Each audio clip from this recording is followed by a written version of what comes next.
Selamat datang di cerita horor kedua. Semoga sahabat-sahabat semua selalu diberi kesehatan dan dimurahkan rezekinya. Jangan lupa di subscribe dan di like. Berbekal air keruh yang diberikan Pak Sarwan, konon diambil dari sungai tempat Ratna tewas, Arman dan Jaya kembali ke jembatan. Mereka tahu waktu semakin sempit.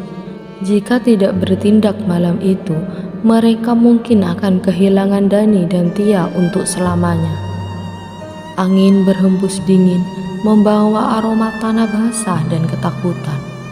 Kabut mulai merayap, melingkupi kaki mereka, lalu naik perlahan hingga menelan tubuh. "Kembalilah, kami menunggumu." Bisikan itu terdengar lagi, seperti suara napas yang keluar dari kegelapan. Jaya bergetar, tapi Arman menggenggam tangannya. "Kita selesaikan ini, jangan mundur."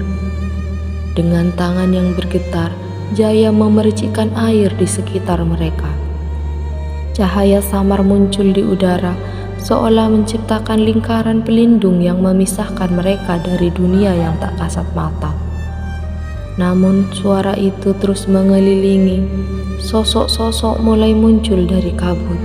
Wajah pucat, tubuh yang melayang tanpa beban, dan di antara mereka Arman melihat Tia. Tia berdiri di ujung jembatan, wajahnya kosong, matanya menatap lurus tanpa emosi.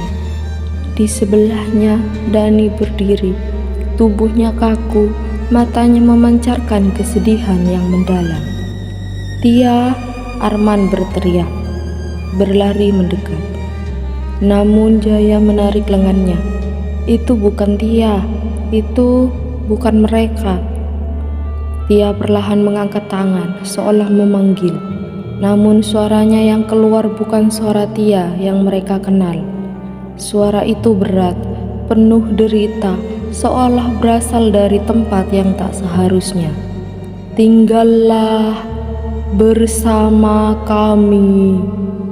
Seketika kabut di sekitar mereka bergetar, dan dari belakang sosok Tia muncul seorang perempuan dengan wajah pucat. Rambut panjang menutupi sebagian wajahnya, wajah yang penuh dengan penderitaan dan dendam. Ratna melayang perlahan, matanya kosong menatap mereka. "Kalian akan menemaniku di sini selamanya." Suara itu menggema di kepala mereka. Jaya mundur, tapi Arman tetap berdiri tegak. "Ambil aku," katanya perlahan. Suaranya bergetar. "Lepaskan mereka, ambil aku sebagai gantinya." Jaya menoleh cepat. "Arman, jangan."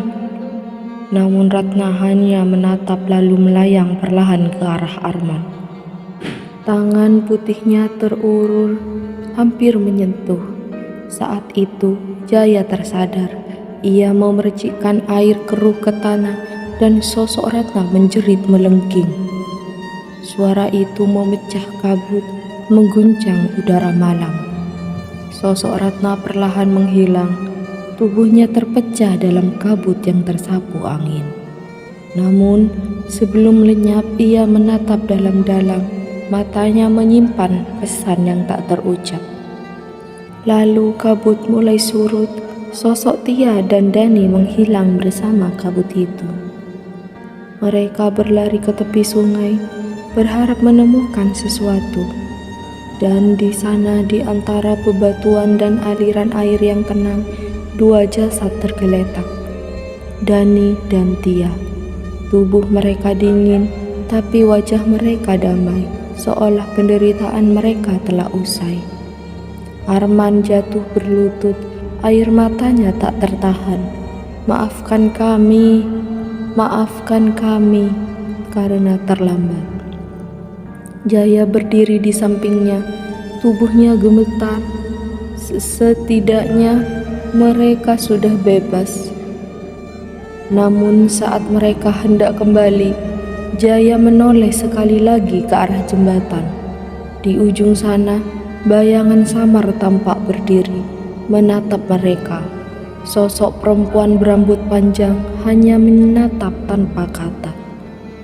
Dan di telinganya, Jaya mendengar bisikan terakhir, seakan angin membawa pesan yang tak bisa diabaikan. Aku masih di sini, menunggumu. Malam di desa Karangjati belum sepenuhnya tenang. Meski jasad Dani dan Tia telah ditemukan dan dikuburkan dengan layak, bayang-bayang kelam dari jembatan arwah masih menghantui benak Arman dan Jaya. Setiap malam, suara bisikan itu terus terdengar. Aku masih di sini, menunggumu. Suara yang tidak bisa mereka abaikan. Suara yang memanggil, menarik mereka kembali ke jembatan terkutuk itu.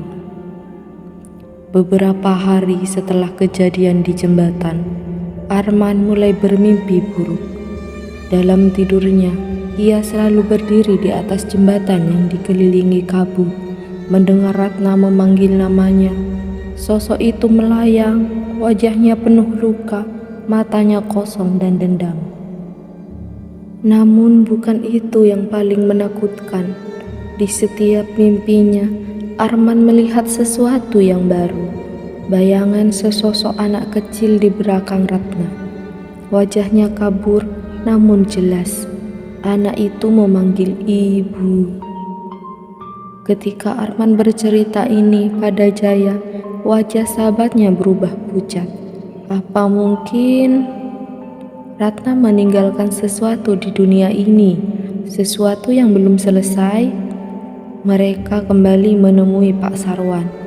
Sesepuh desa itu termenung lama, sebelum akhirnya bicara pelan.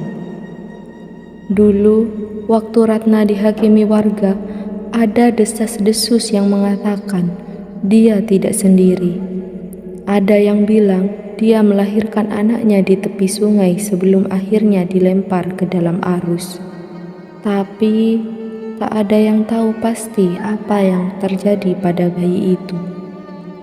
Jaya menelan ludah. Suaranya bergetar. Kalau anak itu masih di sana, mungkin dia juga belum bisa tenang. Pak Sarwan menatap mereka dengan mata yang dalam. Jika kalian ingin mengakhiri semua ini, temukan anak itu. Temukan kuburannya, bebaskan mereka. Malam berikutnya, Arman dan Jaya kembali ke jembatan. Mereka membawa senter, lilin, dan air suci yang diberikan Pak Sarwan. Kabut mulai turun, lebih tebal dari malam-malam sebelumnya. Namun malam itu berbeda. Suara-suara yang terdengar lebih jelas, suara tangisan anak kecil. Ibu, ibu di mana? Jaya gemetar, menatap ke arah sungai. Dia di sini, Man. Anak itu, dia menunggu ibunya. Mereka mengikuti suara itu, menelusuri tepi sungai di bawah jembatan. Di antara semak belukar yang lebat, di bawah akar pohon besar, mereka menemukan sebuah gundukan tanah yang mencurigakan. Tanah itu terlihat lebih gelap, seolah menyimpan rahasia yang lama terkubur. Arman berjongkok, tangannya menggali dengan gemetar. Tak butuh waktu lama mereka menemukan sisa-sisa tulang kecil, dibungkus kain lusuh yang hampir hancur dimakan waktu. Jaya menahan napas. Ini anak itu. Ketika mereka mengangkat tulang itu, angin berhembus kencang, membawa suara tangisan pilu yang menusuk telinga. Kabut di sekitar mereka bergetar, seolah ada yang bangkit dari dalam tanah. Dan di seberang sungai, sosok Ratna muncul. Ia berdiri di atas air, matanya menatap penuh luka. Tapi ada yang berbeda kali ini. Wajahnya tidak sekelam sebelumnya, seolah ada secercah harapan yang terpencar. Arman berlutut, memegang tulang itu erat. Ia menatap Ratna, suaranya bergetar. Kami akan menguburkannya dengan layak. Kami akan membebaskanmu. Ratna tak berkata apa-apa. Ia hanya menatap, lalu perlahan mengangguk.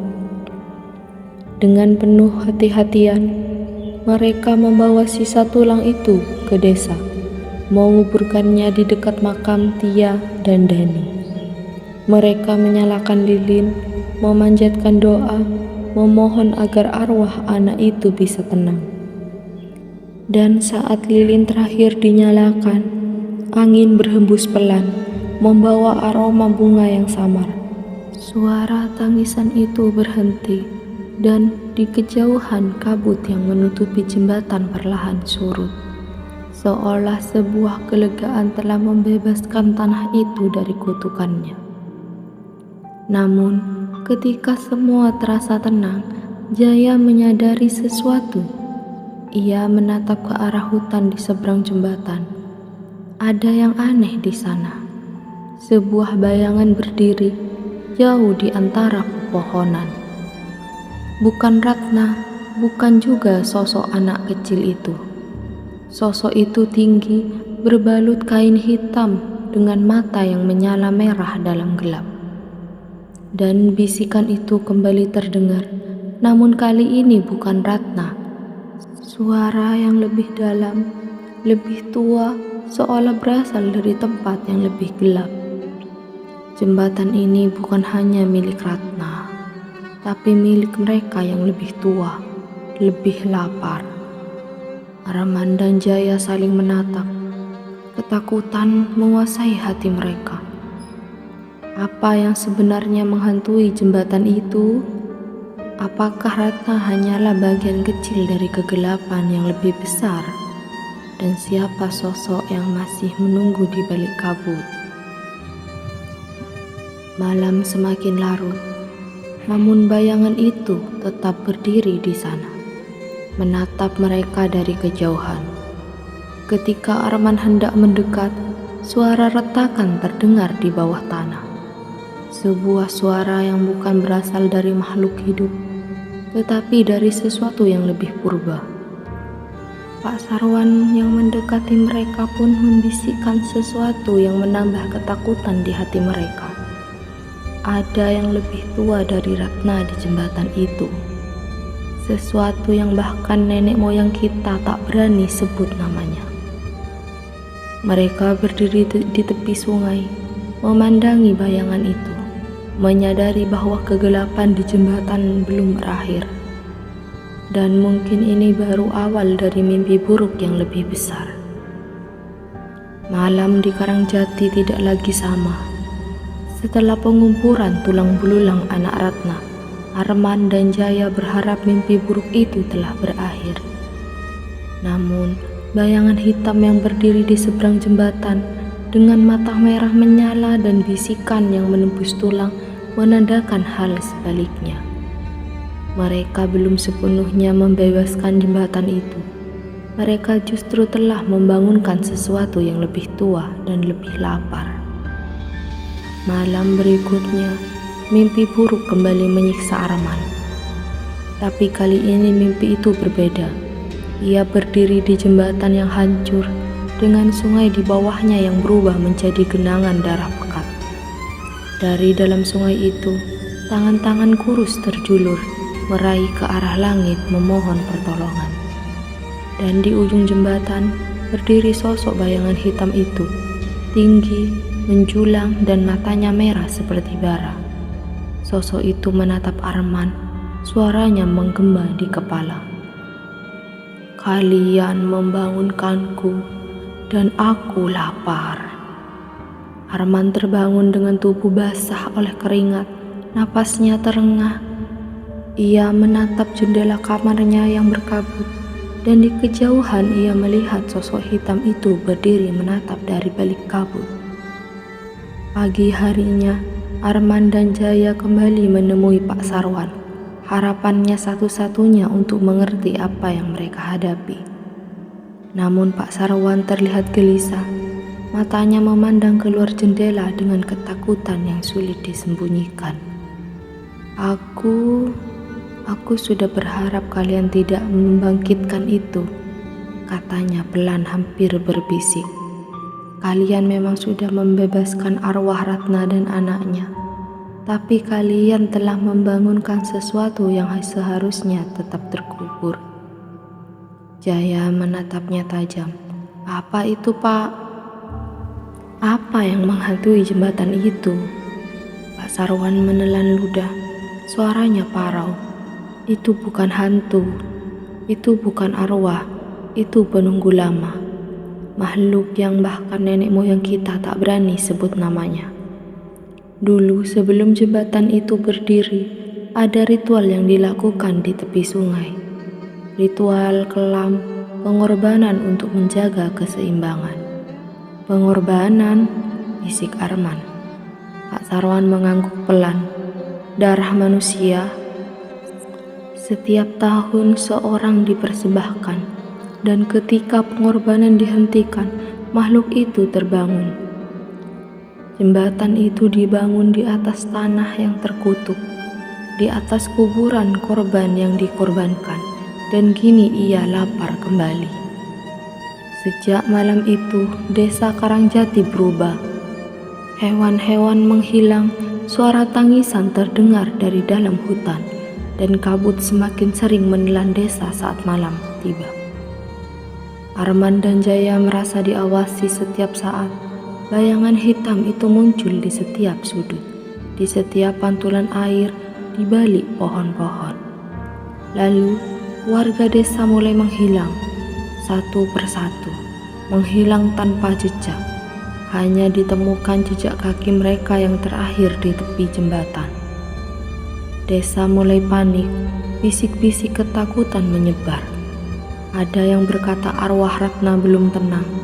Ada yang percaya makhluk itu menuntut pengorbanan baru. Namun Arman dan Jaya tahu, ini bukan lagi tentang Ratna. Ini tentang sesuatu yang lebih purba, lebih jahat. Suatu malam, Arman bermimpi lagi.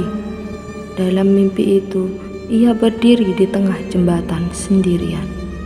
Kabut menyelimuti, dingin menembus tulang, dan di balik kabut makhluk itu muncul. Bentuknya tak sepenuhnya manusia, tubuhnya kurus, kulitnya seperti arang, dan matanya merah menyala.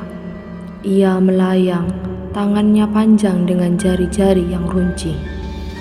Kau telah membangunkanku, dan kini aku menuntut darah atau desa ini yang kuambil.